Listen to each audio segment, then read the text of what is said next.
नमस्कार। आज हम ब्रह्मा पुराण की एक बहुत ही कह सकते हैं चर्चित और विचार जगाने वाली कहानी पर बात करेंगे। राजा ययाति और उनके वंश की कहानी।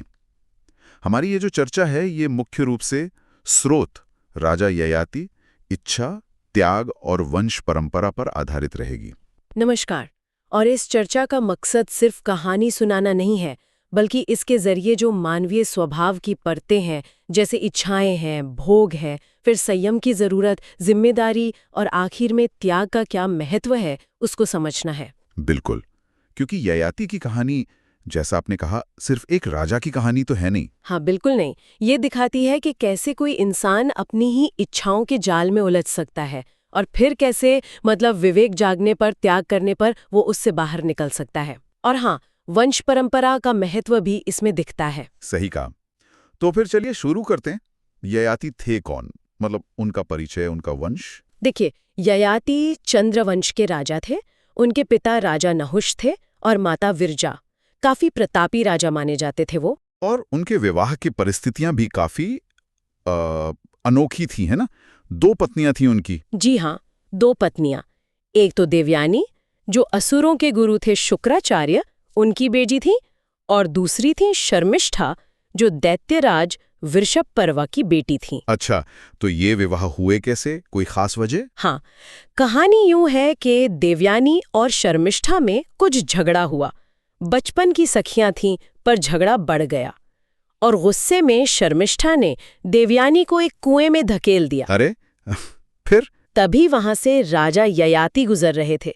उन्होंने देवयानी की आवाज सुनी और उन्हें कुएं से बाहर निकाला। अच्छा, तो यहां से बात शुरू हुई। हाँ, देवयानी ने फिर अपने पिता शुक्राचार्य से कहा और शुक्राचार्य ने ययाति से अपनी बेटी का विवाह कर दिया। लेकिन इसमें एक शर्त भी थी शायद, शर्मिष्ठा को लेकर। बिल्कुल, वो शर्त बहुत महत्वपूर्ण थी।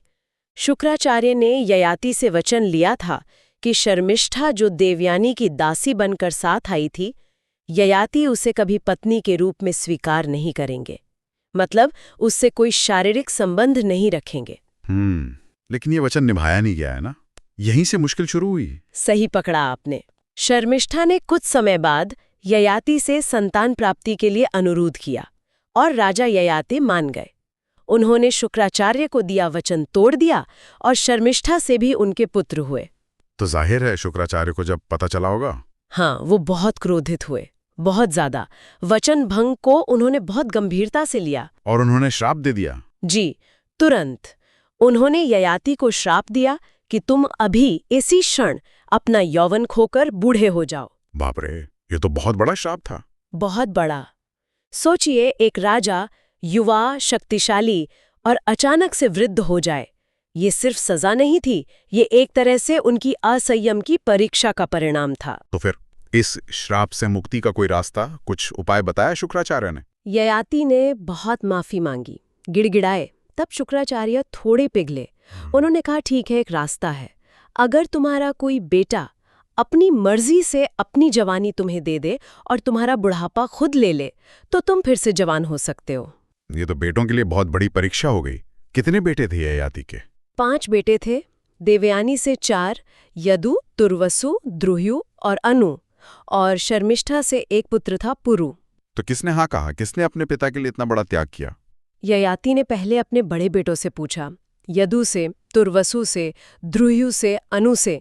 सबने मना कर दिया। सबने? हाँ, सबने अपने अपने कारण दिए। किसी को राज चाहिए था, किसी को जवानी प्यारी थी, कोई तैयार नहीं हुआ।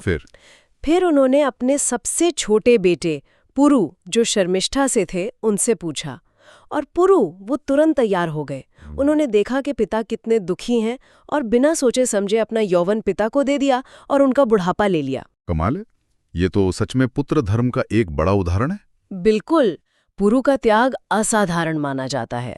तो ययाति फिर से जवान हो गए और फिर क्या किया उन्होंने? उस यौवन का क्या हुआ? हाँ, वो फिर से युवा हो गए और फिर उन्होंने हजारों साल तक, बहुत लंबे समय तक उस यौवन का और सांसारिक सुखों का भोग किया। हजारों साल? जी, वो पूरी तरह से भोग विलास में डूब गए। लेकिन क्या उन्हें कभी संतुष्टि मिली? यही तो कहानी का सार है। इतने लंबे भोग के बाद भी उन्हें शांति नहीं मिली, तृप्ति नहीं मिली। तब उन्हें जाकर ये ज्ञान हुआ, ये समझ आया, और ये बात उन्होंने खुद कही है जो बहुत प्रसिद्ध है। हाँ, क्या कहा उन्होंने? उन्होंने कहा, कामनाएं भोगने से कभी शांत नहीं होती, बल्कि वो तो वैसे ही बढ़ती हैं जैसे आग में घी डालने से आग और भड़कती है। वाह, क्या गहरी बात है। जी, इच्छाओं का कोई अंत नहीं। बिल्कुल। उन्हें समझ आ गया कि असली सुख भोग में नहीं है, वैराग्य जागा उनके अंदर। तो फिर उन्होंने क्या किया? पुरु को उनका यौवन लौटाया? जी हाँ, जब उन्हें ये आत्मज्ञान हुआ तो उन्होंने तुरंत पुरु को बुलाया, उनका यौवन उन्हें पूरे सम्मान के साथ लौटा दिया। और सिर्फ लौटाया ही नहीं, अपने सबसे योग्य पुत्र पुरु को ही अपना उत्तराधिकारी, अपना राजा भी घोषित किया। अच्छा, जिसने त्याग किया उसी को राज मिला। हाँ, एक तरह से ये पुरु के त्याग और ययाति के विवेक की जीत थी। और फिर इन बेटों से जो वंश चले, उनका भी तो बहुत महत्व है इतिहास में। हाँ, ये बहुत दिलचस्प है। देखिए, देवयानी के जो पुत्र थे यदु, हाँ, उनसे चला यदुवंश, और इसी यदुवंश में आगे जाकर भगवान श्री कृष्ण का जन्म हुआ। ओहो, यानी श्री कृष्ण ययाति के वंशज हुए। जी हाँ, यदु के जरिए। और जो शर्मिष्ठा के पुत्र थे पुरु, जिन्होंने अपना यौवन दिया था, पुरु, उनसे चला पुरुवंश, जिसे पौरव वंश भी कहते हैं। और इसी पुरुवंश में आगे चलकर कुरु हुए, और फिर पांडव और कौरव। अरे वाह, मतलब महाभारत के जो मुख्य पात्र हैं वो भी ययाति के ही वंशज हुए। बिल्कुल, पुरु के वंशज।